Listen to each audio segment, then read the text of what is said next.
Good morning, everybody. Good morning, sir. What's up, everyone? I am fine, sir. How is going on? Going on, sir. आज लेकर के चलेंगे हम Vistas का VVI chapter जिसका नाम क्या है? Journey to the end of the earth. Journey to the end of the earth से आपके एग्जाम में मिनिमम क्वेश्चंस जो रहेंगे दो रहेंगे, एक रहेगा ऑब्जेक्टिव और दूसरा रहेगा सब्जेक्टिव, जो आपको कम से कम 4 से लेकर के 5 मार्क्स अवश्य दिलाएगी। तो क्या आप journey to the end of the earth पढ़ना चाहेंगे? Yes, sir. पढ़ना चाहेंगे? बोलो हाँ ही नहीं। Yes, sir. मैंने इसको पहले भी पढ़ा रखा हूँ, अब मैं लेकर के चल रहा हूँ रिवाइज करने के लिए। क्या करने के लिए चल रहा हूँ? रिवाइज करने के लिए चल रहा हूँ। आप रिवीजन कर करके आप फुल कोर्स में फुल मार्क्स ला सकते हैं। ऑब्जेक्टिव पूरे टेली कर जाएगी, सब्जेक्टिव भी टेली कर जाएगी, बशर्ते आप उस टेली किए गए क्वेश्चंस को एग्जामिनेशन हॉल में बढ़िया से लिख पाते हैं कि नहीं लिख पाते हैं, ये तो समय पर पता चलेगा कि आप क्या कर पाते हैं। हाँ या नहीं? Yes. चलिए एक बार फिर से मेरे साथ जहां भी होगी तिसानी दोषी journey to the end of the earth के साथ बने रहेंगे। आप लेके चलेंगे हम आपको जेंटलमैन अपने साथ। यस नाउ आ जाओ journey to the end of the earth के साथ। किसके साथ आएंगे बताओ? Journey to the end of the earth के राइटर का नाम क्या है बोलेंगे? तिसानी दोषी। क्या नाम है? तिसानी दोषी। आप जानना चाहेंगे तिसानी दोषी का जन्म कहाँ पे हुआ था? कहाँ पे हुआ था बता दीजिए। इनका जन्म हुआ था मद्रास में। कहाँ पे हुआ था? मद्रास में। हाँ ही नहीं? ये जो लड़की है तिसानी दोषी, यह एक मॉडल भी थी। क्या थी बता दो? एक मॉडल भी थी मेरे भाई। यह एक एक्ट्रेस भी थी। क्या थी? जोर से बोलो। Actress. ये एक्ट्रेस भी थी, साथ में यह सिंगर भी थी। क्या थी बोलेंगे? सिंगर। यह सिंगर भी थी मेरे प्यारे बच्चों। यह एक्ट्रेस भी थी, सिंगर भी थी, मॉडल भी थी और यह एडवेंचरर भी थी। क्या थी? जोर से बोलो। Adventure. यह एडवेंचरर भी थी। क्या बोलेंगे जेंटलमैन? यह एडवेंचरर भी थी। हाँ या नहीं? Yes, sir. आप डियर देखिएगा, ये मद्रास की रहने वाली थी और यह अपने आप को, आप जेंटलमैन देखेंगे, ये जो है अपने हाई स्कूल के स्टूडेंट्स के साथ, किनके साथ? अपने हाई स्कूल के स्टूडेंट्स के साथ। किनके साथ? फिर से बोलो। अपने हाई स्कूल के स्टूडेंट्स के साथ यह अंटार्कटिका जाना चाहती है। कहाँ पे जाना चाहती है बोलेंगे? यह अंटार्कटिका जाना चाहती है अथवा गई थी। अब यह अपनी यात्रा की शुरुआत मद्रास से करती है। कहां से करती है बताओ? मद्रास से करती है और मद्रास में ये अपनी यात्रा की स्टार्टिंग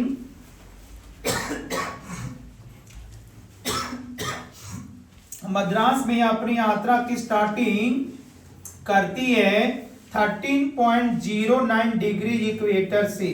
कहां से करती बोलो?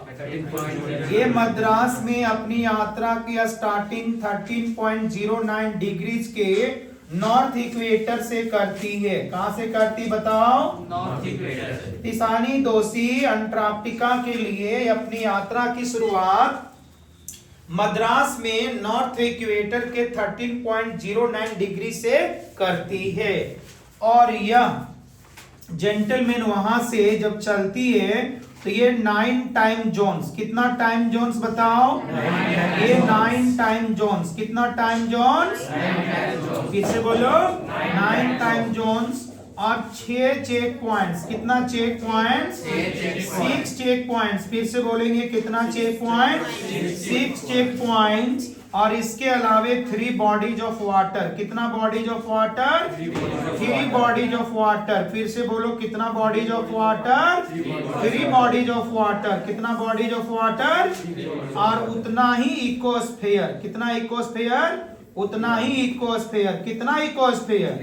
ठीक है, 3 इकोस्फेयर। ध्यान दीजिएगा, लेखिका साहिबा अंटार्कटिका की यात्रा हाई स्कूल के स्टूडेंट्स के साथ करती है और वो अपनी यात्रा की स्टार्टिंग मद्रास के नॉर्थ इक्वेटर के 13.09 डिग्री से करती है और वो अंटार्कटिका कॉन्टिनेंट पहुंचने के लिए, ठीक है, 9 टाइम, ठीक है, 9 time zone, 6 check point, 3 bodies of water और 3 इकोस्फीयर से क्रॉस करके पहुंचती है। बोलो हाँ ही नहीं? Yes, और वह अपनी जो यात्रा है, अपनी यात्रा को वो स्टार्टिंग करती है, ट्रेवलिंग करती है जिस जहाज से ट्रेवलिंग करती है उसका नाम है एकेडमिक सोकालिस्की।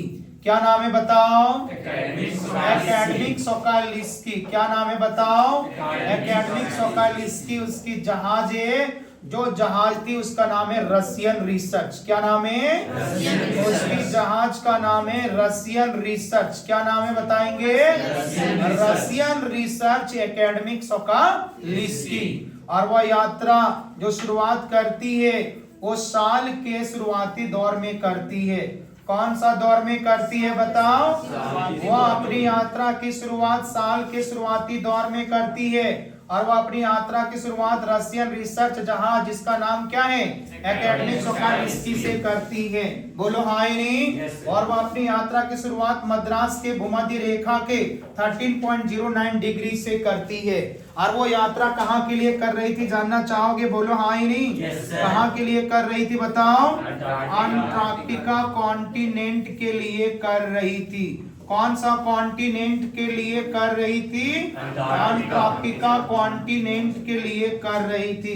बोलो हाँ या नहीं? अंटार्कटिका कॉन्टिनेंट बड़ा ही विंडीस्ट स्थान है। कैसा स्थान है बोलो? बड़ा ही हवादार स्थान है, पहला। दूसरा, ये बड़ा कोल्डेस्ट प्लेस है। कैसा प्लेस है बोलो? बड़ा कोल्डेस्ट प्लेस है। तीसरा, आप देखिएगा यह जेंटलमैन बोल सकते पूरा ये बर्फों से भरा हुआ ठीक है प्लेस है। और इस ठीक है कॉन्टिनेंट के लिए अपनी यात्रा की शुरुआत लेखिका साहिबा 1.5 साल के शुरुआत में एक रशियन रिसर्च जहाज एकेडमिक सोकालिस्की में करती है। और ये जहाज उसको gentleman Antarctica continent 9 time zone 6 check points 3 bodies of water और उतना ही इकोस्फीयर से लेकर के गुजरती है। समझ में आ रही? बोलो हाँ नहीं? कोई क्वेश्चन पूछेगा आपसे? क्या क्वेश्चन पूछेगा कि वेयर डज, क्या बोला मैंने बताओ? वेयर डज द ऑथर, एक बार और बोलो क्या बोला मैंने? वेयर डज द ऑथर, फिर से बोलो क्या बोला? Where does the author start her journey from, क्या बोला मैंने? Where does the author start her journey from. Can you answer this question yes या no? Where does the author start her journey from? Can you answer this question in English? Yes or no, guys? I know very well you understood dear in Hindi and English, but dear if you have chance to answer this question yourself in English and you are unable to answer this question, why? Because you don't revise single time English. You think physics, chemistry, maths play an important role in our life. Good. But English is not only subject, it is a skill to express yourself. Whether or subject in physics and chemistry and maths, it doesn't mean you know how to express your language. Dear, you know very well, Hindi is my mother language. Kotha is my gentleman regional language. I know each language. But dear, if you need to express yourself in English, on the time you need to express the things in English, and that's why you are compelled to understand and write and speak in English. And gentlemen, only you imagine I can speak English, we never speak English. Oh, if you think we need to speak English, we practice daily. If you practice daily, definitely we speak. Yes or no? Right, I'm asking you question. Where does the author start her journey from? You answer my question, dear. Where does the author start her journey from, dear? You answer this question. Only you speak Madras. Dear guy, if such question comes at exam, okay, if such question comes at your examination for 3 marks, then only you speak gentlemen, only you say, and she starts her journey from Madras, and you will get dear 3 marks. No, dear guy, that's why you need to speak full answer. Okay, speak in full answer. Okay, speak full answer, gentlemen. Only 0 0 now. इस तरह बोलो मेरे भाई. The author starts her journey from okay 13.09 degrees north equator of Madras in Russian Research Academic Sokolisky in the beginning of the year. She reached Antarctica after crossing 9 time zone, 6 checkpoints, 3 bodies of water, as many as ecosphere. Thereafter you will get 3 marks. Only you imagine I know English, I can write English. You know and you can write, I hope, but without confidence. If you will write, dear, sorry, if you write, you will not get good and the okay full marks.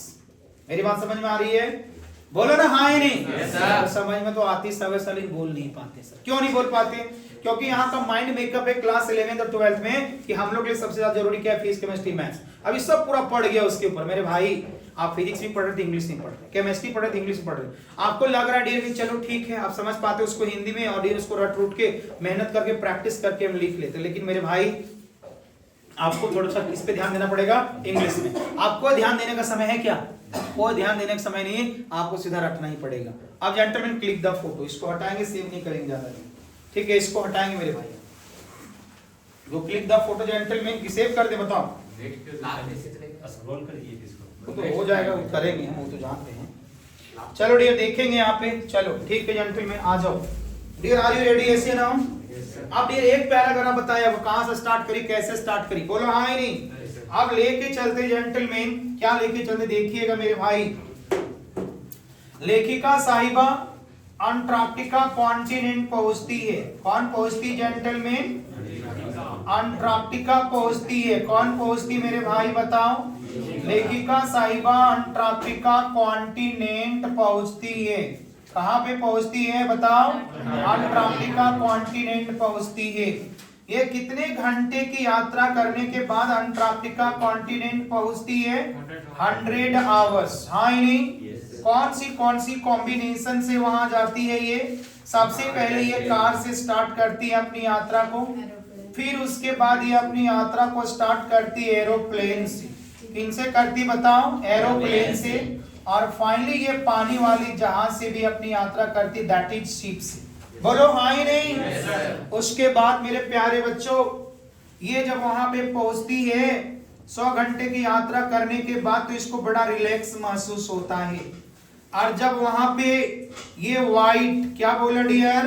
White and blue horizon, क्या बोला बताओ? White and blue horizon. फिर से बोलो, क्या बोला? White and blue horizon of ice layers. कौन सा लेयर्स? Of ice layers. जब वहां पे ये पहुंचती है और जब ये वहां पे व्हाइट और blue horizon of ice layers देखती है, तो ये जेंटलमैन थोड़ी सरप्राइज हो जाती है। क्या हो जाती मेरे बच्चों? सरप्राइज हो जाती है। और उनकी आंखों को बड़ा प्लेजर महसूस होती है, बड़ी आनंद महसूस होती है। किनकी आंखों को? ईशानी दोषी की आंखों को। और वह यह सोच करके ज्यादा सरप्राइज हो जाती है, वह यह सोच करके ज्यादा सरप्राइज हो जाती है कि वह भी क्या पीरियड था, वह भी क्या ड्यूरेशन या टाइम था, जब इंडिया, क्या बोला मैंने? जब इंडिया और अंटार्कटिका, कौन? जब इंडिया और अंटार्कटिका डियर सेम, जब यह बोलती है, यह सोच करके वो और ज्यादा सरप्राइज हो जाती है कि वह भी क्या दौर था जब इंडिया और अंटार्कटिका सेम लैंड मास का पार्ट हुआ करता था। किसका पार्ट हुआ करता था? सेम लैंड मास का, सेम भूमि का या सेम जेंटल भूमि का भाग हुआ करता था। और उस सेम भूमि का नाम क्या है बता पाएंगे? बोलो हाँ ही नहीं? गोंडवाना। क्या नाम है बताओ? गोंडवाना। फिर से बोलो, क्या नाम है? गोंडवाना। क्या नाम है? ये गोंडवाना क्या था सर? ये गोंडवाना मेरे बच्चों साउदर्न सुपर कॉन्टिनेंट, क्या बोल सकते हैं? साउदर्न एमालगेमेटेड। क्या बोला मैंने? साउदर्न एमालगेमेटेड। क्या बोला? फिर से बोलो, साउदर्न एमालगेमेटेड सुपर कॉन्टिनेंट था। क्या था? फिर से बोलो, एक बार और बोलो, क्या था? ये गोंडवाना जो थी मेरे बच्चों, ये southern super, okay, southern super continent amalgamated या साउदर्न एमालगेमेटेड सुपर कॉन्टिनेंट था। कौन डियर? गोंडवाना एक साउदर्न, ठीक है, गोंडवाना जो थी एक साउदर्न, ठीक है, सुपर कॉन्टिनेंट एमालगेमेटेड थी या साउदर्न एमालगेमेटेड सुपर कॉन्टिनेंट थी। मेरे भाई क्या सर, गोंडवाना को अस्तित्व में आए हुए, गोंडवाना को अस्तित्व में आए हुए जो डियर गए बहुत बड़े जो जियोलॉजिस्ट हैं, उनके अनुसार डियर गए 600 मिलियन ईयर्स इसका इतिहास माना जाता है। गोंडवाना की उत्पत्ति कितने साल पहले मानी जाती है? 600 million years, that is 6 billion years, that is 6 billion. 6 billion बराबर 6 अरब, हाँ ही नहीं? तो डियर 6 अरब साल पहले इसकी उत्पत्ति मानी जाती है। किसका? गोंडवाना का।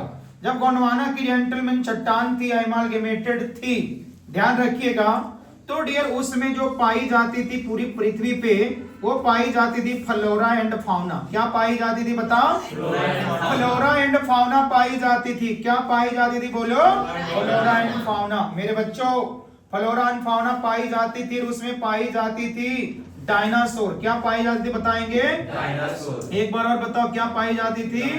डायनोसार। क्या बोलते हैं इसको हम लोग? डायनोसार पाई जाती थी। बोलो हाई। लेकिन धीरे धीरे कालांतर में, क्या मेरे भाई? लेकिन धीरे धीरे कालांतर में 500 मिलियन ईयर्स, कितना मिलियन ईयर्स? कितना मिलियन ईयर्स? जोर से बोलो। 500 मिलियन ईयर्स। कितना मिलियन ईयर्स बताओ? 500 मिलियन ईयर्स मेरे प्यारे बच्चों। डियर इसको क्या लगा डियर का? डेवलप होने में लगा। क्या होने में लगा बताओ? ये डियर का 500 मिलियन ईयर्स उसको डेवलप अथवा थराइव होने में लगा। एक चट्टान डियर गाय जब डेवलप या थराइव होगी तो कैसे होगी डियर? उसका अपनी एक प्रॉपर्टी होगी। क्या होगी मेरे बच्चों? और उस प्रॉपर्टी ने गोंडवाना को हिट किया। क्या किया डियर गाय? गोंडवाना को जब हिट किया तो गोंडवाना की जो चट्टान, उसकी चट्टान की, देखो हर चीज का एक प्रॉपर्टी होता है मेरे भाई। पेड़ पौधे की प्रॉपर्टी है तो डियर का सब्जी की प्रॉपर्टी है, तो डियर अब करेला का अलग प्रॉपर्टी, तो भिंडी का अलग प्रॉपर्टी है। इंसान की प्रॉपर्टी है तो इंसान की भी अलग अलग प्रॉपर्टी हो सकती है। प्रॉपर्टी मतलब नेचर। प्रॉपर्टी मतलब क्या होती है? ऐसा नहीं कि तेरे पास डिफेंडर मेरे पास लैम्बोर्गिनी है, वो वाली में प्रॉपर्टी बात नहीं कर रहा, वो डियर का ये बात नहीं कर रहा हूं। तो यहाँ पे देखना ये है कि ये जो गोंडवाना की चट्टान है ब्रेक कर गई। क्या होगी डियर बताएंगे? ये ब्रेक कर गई, टूट गई। क्या हो गई डियर बताएंगे? टूट गई गोंडवाना की चट्टान मेरे भाई। जब गोंडवाना की चट्टान टूटी तो डियर जितने भी जीव जंतु थे, पेड़ पौधे थे, सारे मर गए। क्या हो गए? सब मर गए। मर के क्या हो गए? दब गए। और उसी से जीवाश्म ईंधन की उत्पत्ति हुई, फॉसिल फ्यूल्स का। और ये सब मर गए, जीव जंतु दब गए जेंटलमैन। और जब टूटी तो इसी से बहुत सारे अलग अलग कंट्रीज का उत्पत्ति हुआ। किसका उत्पत्ति हुआ? जोर से बोलो। अलग अलग कंट्रीज का उत्पत्ति हुआ। और उसी कंट्रीज में आप पाते हैं अमेरिका। क्या पाते हैं बताएंगे? अमेरिका। और अमेरिका जो टूट करके साउथ की ओर गया, उसे क्या बना? South America. और जो डियर नॉर्थ की ओर टूटा, उसे क्या बना मेरे प्यारे बच्चों? नॉर्थ अमेरिका बना। बोलो हाई नहीं। और नॉर्थ और साउथ अमेरिका के बीच में जो टूट करके एरिया बना, उस एरिया को क्या बोलते हैं मेरे प्यारे बच्चों? Direct passage. बातचीत ना करें, समझें। डायरेक्ट पैसेज क्या बोलते हैं डियर गाइस? डायरेक्ट पैसेज क्या है सर? एक सरकम पोलर है। क्या है मेरे भाई बताएंगे? ये सरकम पोलर है, ये पानी वाली एरिया है। क्या है मेरे भाई बताएंगे? पानी वाले एरिया। ये पानी वाली एरिया है। इसमें जो वाटर है, इसमें क्या है मेरे भाई? वो वाटर जो है ये ठंडी स्थान वाली एरिया है। इसकी पानी ठंड रहती है। थोड़ी दूरी में ही जेंटलमैन आपकी अंटार्कटिका कॉन्टिनेंट है। कौन सा कॉन्टिनेंट है मेरे भाई बताएंगे? अंटार्कटिका कॉन्टिनेंट है। अब ये जो पानी है सरकम पोलर के कारण इसको ठंडा रखती है। क्या रखती है गाइस? और इसी कारण बस अंटार्कटिका में हमेशा बर्फ जमी रहती है, पानी नहीं बन पाती है। अब यहाँ पे मैं बता दिया कि डियर गाइस ये अंटार्कटिका ये गोंडवाना की चट्टान टूटी और टूटने के बाद ये अमेरिका की डियर उत्पत्ति हुई। जब ये डियर गाइस टूटी तो इसे एशिया कॉन्टिनेंट भी बनी। क्या बनी मेरे बच्चों? एशिया कॉन्टिनेंट बनी। क्या बनी? जोर से बताएंगे। एशिया कॉन्टिनेंट बनी। क्या बनी? फिर से बताओ। एशिया कॉन्टिनेंट बनी। और एशिया जेंटलमैन जो ईस्ट की ओर टूटी और ईस्ट की ओर जो पूरब में टूटी, उसे किसका उत्पत्ति हुआ डियर? इंडिया की उत्पत्ति हुई। किसका उत्पत्ति हुई बताएंगे? और इंडिया के नॉर्थ में जो चट्टान था अथवा इंडिया जो था नॉर्थ में जो ऐसे पिचक करके बनी, जो उसका क्रस्ट निकली भूपर पट्टी, उससे किसका निर्माण हुई? हिमालय की निर्माण हुई। अब जो इस एरिया में चट्टान था मेरे भाई, वो टकराया आपस में डियर गर्म होने, इसे चट्टान है गर्म हो गई। अब चट्टान गर्म हुई तो चट्टान क्या करेगी? टूटेगी, टकराएगी आपस में। टूटेगी कैसे मेरे भाई? ठोस चीज टूटता है कि लिक्विड चीज टूटता है? लिक्विड चीज टूटता है जेंटलमैन, लेकिन वो पता नहीं चल पाता। लेकिन ये मान के चलो चट्टान है गर्म हुई, ये चट्टान मान के चलो यहाँ पे देखेंगे, आप गौर करेंगे, आपकी जो ये चट्टान है, मान लिया जाए आपकी ये चट्टान है, क्या देगा ये आपकी ये चट्टान है। अब ये चट्टान पूरा गर्म हो गया, तो गर्म हुआ टूटेगा थोड़ा, पिचकेगा नहीं दूसरे के साथ मेरे भाई, क्या होगा? पिचकेगा ना। अच्छा पिचकेगा, चिपकेगा तो पिचकेगा तो पिचकेगा। अब इधर से आएगा इधर, इधर से जाएगा इधर, तो बीच में जो लिक्विड रहेगा ऊपर की उठेगा नहीं उठेगा। और उसी से किसका निर्माण हुई बताएंगे? हिमालय की निर्माण हुई है। किसका निर्माण हुई बताएंगे? हिमालय का निर्माण हुई है। फिर से बोलो, किसका निर्माण होगी? हिमालय की निर्माण हुई है। ध्यान रखिएगा। अब इससे हिमालय की निर्माण हुई, इंडिया की निर्माण हुई है, साउथ अमेरिका निर्माण हुई है, नॉर्थ अमेरिका का भी निर्माण हुई है। बोलो हाँ ही नहीं। तो गोंडवाना की चट्टान के टूटने फूटने से पूरी दुनिया का निर्माण हुई है। तो यहाँ पे क्वेश्चन आपसे पूछेगा, क्या क्वेश्चन पूछेगा जानना चाहोगे? बोलो हाँ ही नहीं। क्या क्वेश्चन पूछेगा आप लोग जानना चाहेगी? कौन सा क्वेश्चन पूछेगा बताओ तुम लोग? क्वेश्चन बिल्कुल सही आंसर बोला मेरे बच्चों। आपने जो आंसर बोला वो क्या बोला? सही आंसर बोला। इसका क्वेश्चन ये होगा मेरे बेटे, हाउ डिड गोंडवाना, क्या बोला मैंने बताओ? हाउ डिड गोंडवाना, जोर से बोलो क्या बोला मैंने? How did Gondwana thrive. मेरे प्यारे बच्चों, गोंडवाना को थ्राइव होने में कितने साल लगी थी? 500 मिलियन ईयर्स। कितने ईयर्स लगी थी? 500 मिलियन ईयर्स। गोंडवाना की चट्टान के इतिहास को कितने साल से इसकी उत्पत्ति मानी जाती है? 600। उसमें कौन सा डियर जीव जंतु था? डायनासोर। और उसमें क्या था डियर इसके अलावा? Flora and fauna. क्या थी बताएंगे? Flora and fauna. बोलो हाँ ही नहीं। और उसके बाद मेमांस की उत्पत्ति हुई, स्तनधारी जीव की उत्पत्ति हुई। ठीक है, 650 मिलियन है, कोई बात नहीं, 50 जोड़ देंगे, उसमें कोई इशू नहीं है। तो चलो, गोंडवाना की चट्टान की जो उत्पत्ति मानी जाती है वो कितना मानी जाती है डियर बताओगे? 650 मिलियन ईयर्स। कितना मानी जाती है बताओ? 650 मिलियन ईयर्स मानी जाती है। कोई दिक्कत? चलो ठीक है, लगभग है। अब यहाँ पे बारे में बात करेंगे, इतना हमने डियर कंप्लीट किया। 2 3 एक पैराग्राफ, 2 पैराग्राफ, 3 पैराग्राफ कंप्लीट किया। चौथी पैराग्राफ में चलूं? आप चौथी पैराग्राफ में चलता हूँ, देखिएगा पार्ट्स या हिस्ट्री ऑफ ह्यूमन। क्या बोलेंगे मेरे बच्चों बताओ? आप यहाँ बातेंगे नहीं, पार्ट्स नहीं होगा, हिस्ट्री ऑफ ह्यूमन। क्या बोलेंगे बच्चों बताओ? यहाँ पे बात करेंगे हिस्ट्री ऑफ ह्यूमन। क्या बोलेंगे? History of human. हाँ ही नहीं। अब हिस्ट्री ऑफ ह्यूमन की जब बात करते हैं तो इस इंसान की जो सभ्यता है, मनुष्य की जो सभ्यता है, इस सभ्यता की उत्पत्ति हुई, ह्यूमन सिविलाइजेशन। किसकी उत्पत्ति जेंटलमैन? जो आपकी डियर जो मानव की सभ्यता है, इसको हम लोग बोलेंगे ह्यूमन सिविलाइजेशन। क्या बोलेंगे बताओ? कैसे बोलो, क्या बोलेंगे? Human civilization. अब ये मानव की जो सभ्यता है, जो ह्यूमन सिविलाइजेशन है, इस ह्यूमन सिविलाइजेशन की उत्पत्ति हुए मात्र 12,000 ईयर्स हुआ है। कितना 1000 ईयर्स हुए बताओ? और ये जियोलॉजिकल क्लॉक के सामने, जियोलॉजिकल क्लॉक मतलब बुझते मेरे प्यारे बच्चों, ये जो जियोलॉजिकल क्लॉक है, ये जियोलॉजिकल क्लॉक मतलब पृथ्वी के उत्पत्ति हुए के समय, पृथ्वी के उत्पत्ति हुए के जो समय है उसको जियोलॉजिकल क्लॉक बोलते हैं। उसके सामने जो 12,000 साल है, 12,000 ईयर्स है, ये फ्यू सेकेंड्स के समान है। कितना सेकेंड्स के समान है बताओ? ये फ्यू सेकेंड्स के समान है। लेकिन इतना ही कम समय में जो ह्यूमन है, जो इंसान है, ये इंसान पूरी पृथ्वी पे रकस मचा के रख दिया है। क्या मचा के रख दिया बताओ? रकस मतलब द्रव मचा के रख दिया है। इंसान अपनी सुविधा के लिए विलेज बसाया। क्या बसाया बताओ? विलेज बसाया। फिर क्या बसाया बताओ? सिटीज बसाया। फिर क्या बसाया बताओ? मेगा सिटीज बसाया। क्या बताया जेंटलमैन?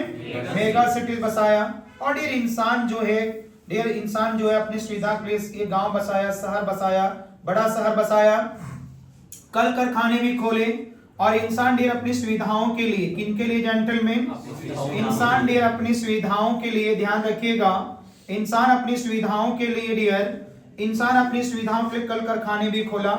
और डियर दूसरी बात है, ह्यूमन की जो पॉपुलेशन है, जो मानव की जनसंख्या है, वो बड़ी तेजी से बढ़ रही है। बोलो हाँ ही नहीं। इंसान की जनसंख्या बड़ी तेजी से बढ़ रही है और हमारे पास रिसोर्सेस डियर का लिमिट है। क्या है डियर बताएंगे?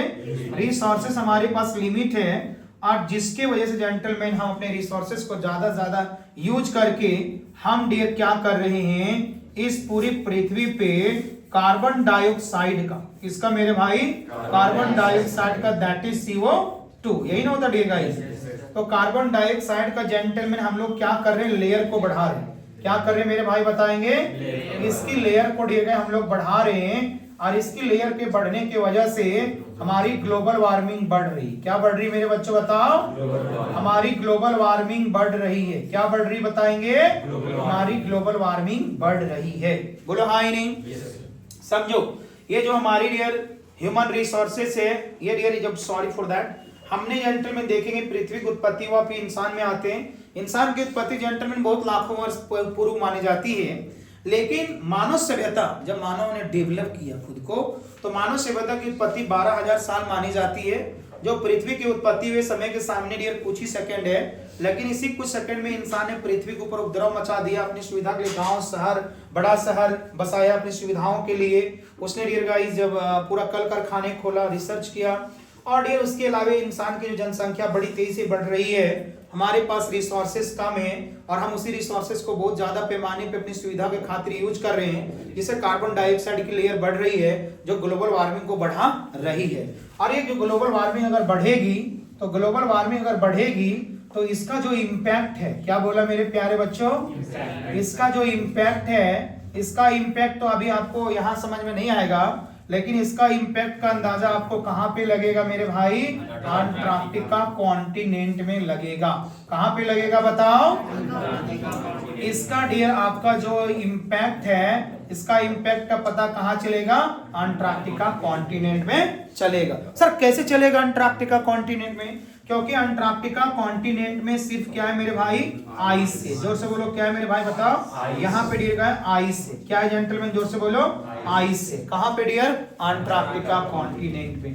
और अंटार्कटिका कॉन्टिनेंट में जो आइस है मेरे भाई, वो डियर गाय बहुत बड़े बड़े जेंटलमैन आइस के डियर गाय वहां पे टुकड़े हैं, बहुत बड़े बड़े टुकड़े हैं। वहां पे आइस की पहाड़ है, क्या मेरे भाई बताएंगे, वहां पे आइस का डियर गाय माउंटेन है। क्या मेरे भाई बताओ, वहां पे आइस का माउंटेन है। कहां पे मेरे भाई, अंटार्कटिका कॉन्टिनेंट में आइस का डियर गाय माउंटेन है।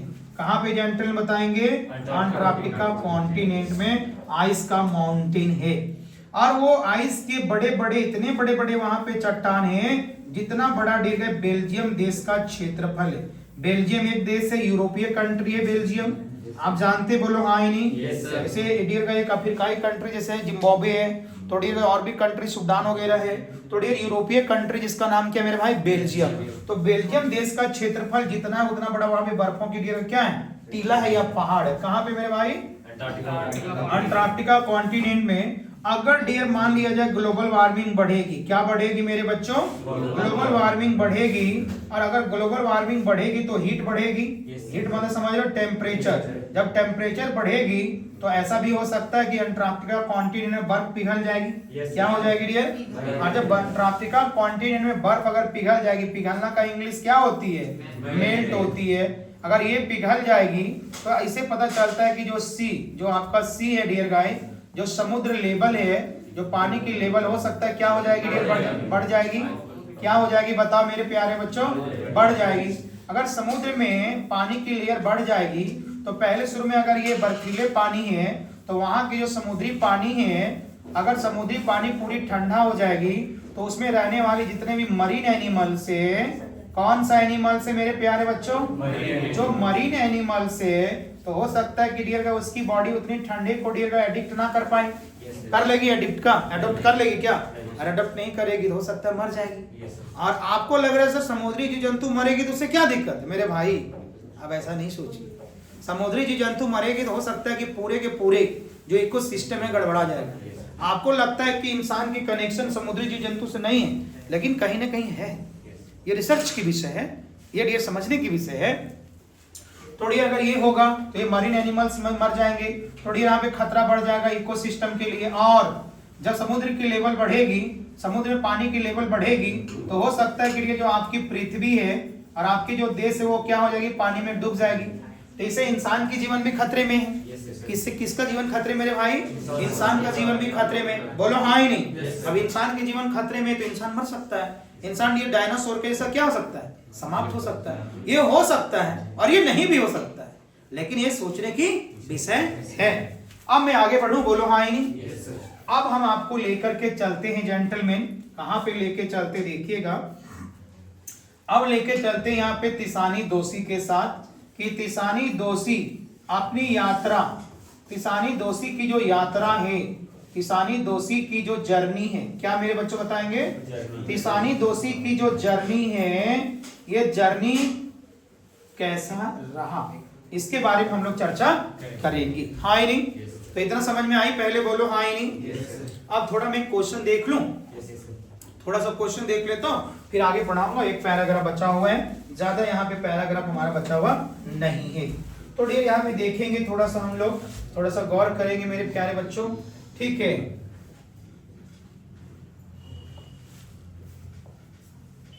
अब हम लोग इसको देखेंगे और आगे बढ़ेंगे, हम लोग फिर से गौर करेंगे। अब जेंटलमैन हम लोग चलो देखते मेरे प्यारे बच्चों, गौर करते थोड़ा सा यहाँ पे कि हम लोग जाके देखेंगे जेंटलमैन, क्या देखेंगे, क्वेश्चन देखेंगे। क्या देखेंगे मेरे बच्चों बताओ? क्वेश्चंस देखेंगे यहाँ पे थोड़ा सा हम लोग, और इस क्वेश्चंस में हम लोग क्या क्या देखेंगे वो हम आपके साथ बने रहेंगे, उसको देखते जेंटलमैन। चलो ठीक है मेरे भाई, अब यहाँ पे देखते हैं। महेश मंडल नाम है मेरा, है ना? जान रहे होंगे मेरा नाम, आप नाम जान रहे नहीं जान रहे मेरे भाई? चलो ठीक है, तो ठीक पढ़ा रहे हैं, हल्का फुल्का समझ में आ रही है? ये पहले पढ़ा रहे थे कि बाद में पढ़ा रहे हैं, दोबारा तिबारा पढ़ा रहे बताओ? बहुत पहले ही पढ़ाए हैं, और ये आपको ये रिवीजन कर रहे हैं। क्या करें मेरे बच्चों? रिवीजन कर रहे हैं। जो बच्चे ऑनलाइन देख रहे होंगे बच्चों को थोड़ा सा फायदा हो जाएगा कि वो ऑब्जेक्टिव बना ले रहेंगे, पूरा ट्रिक्स टेक्निक्स भी समझ पाएंगे। ये मेरे को ऐसा लग रहा है, और ये बात क्या है नहीं उसमें को पता चलेगा। क्या आपको समझ में आ रही मेरी क्लास? ठीक है। कोई तरह की दिक्कत होगी ऑनलाइन मोड के लिए तो उसको देखूंगा, सीख रहा हूं मैं भी ऑनलाइन मोड में आकर के, और समय के साथ सभी लोग सीखते हैं। कोई माँ के पेट से परफेक्ट जन्म नहीं लेता है, तो मैं भी सीख रहा हूँ। गलतियां होगी तो थोड़ा सा हेल्प करेंगे, इरिटेट होने की आवश्यकता नहीं। ठीक है, मेरी बात समझे जेंटलमैन? हाँ नहीं बोलो? Yes sir. आप यहाँ पे चलो देखते हैं जेंटलमैन। आप ready? Are you ready? Yes sir. तो कुछ क्वेश्चन देखेंगे, ज्यादा क्वेश्चन नहीं देखेंगे। हु इज द, क्या बोले मेरे बच्चों बताओ? अब जेंटलमैन यहाँ पे बात करेंगे dear guys, who is the. अब यहाँ देखेंगे dear guys, who is the, क्या बोले जेंटलमैन? Who is the. अब यहाँ पे डियर देखिएगा, गौर कीजिएगा मेरे भाई। सर साइड से आता है। नहीं मेरे, अब यहाँ देखिएगा डियर गाइस, साइड से आएगा, साइड से। इधर से सर, इधर से। Just a minute wait, don't discuss. आप डियर यहाँ पे देखेंगे जेंटलमैन, गौर करेंगे हम लोग इसको dear guys.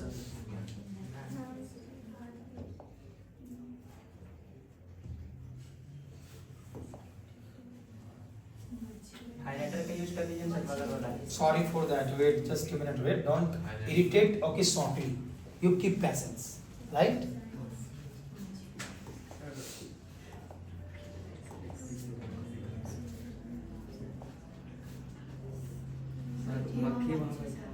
Pause for video.